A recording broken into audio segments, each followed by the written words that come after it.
พี่น้องเอ้ยขึ้นภูสำรวจบ่แห้ง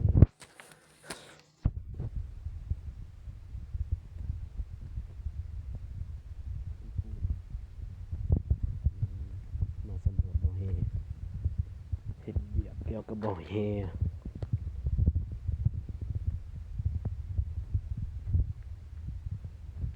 นี่ดูพี่อยู่เสียงขวง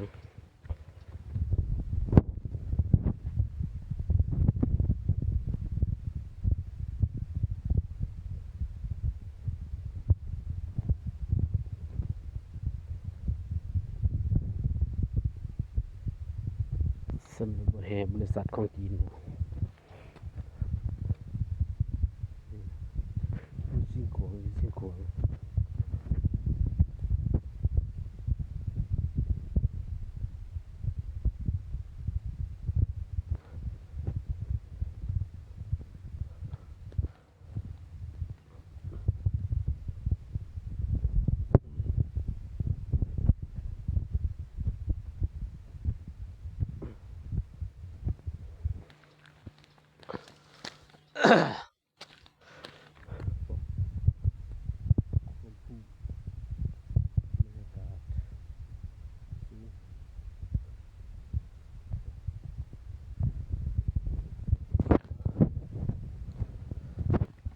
บรรยากาศนี่ก็คือเขื่อนไฟฟ้าเนาะ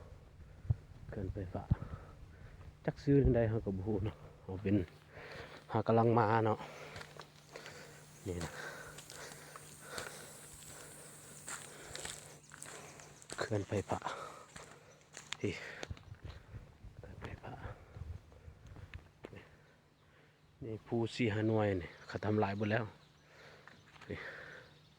นี่เพิ่นกำลังเจาะทางขึ้นไปภูหน่วยนั่นนี่เพิ่นทำลายน่าจะบ่ฮอด10 ปีนะภูเขตนี่นะนี่จะเบิดเลยเพราะว่าเพิ่นทางเฮ็ดเบิดเลยเด้นี่เพิ่นดุดเบิดอ่ะ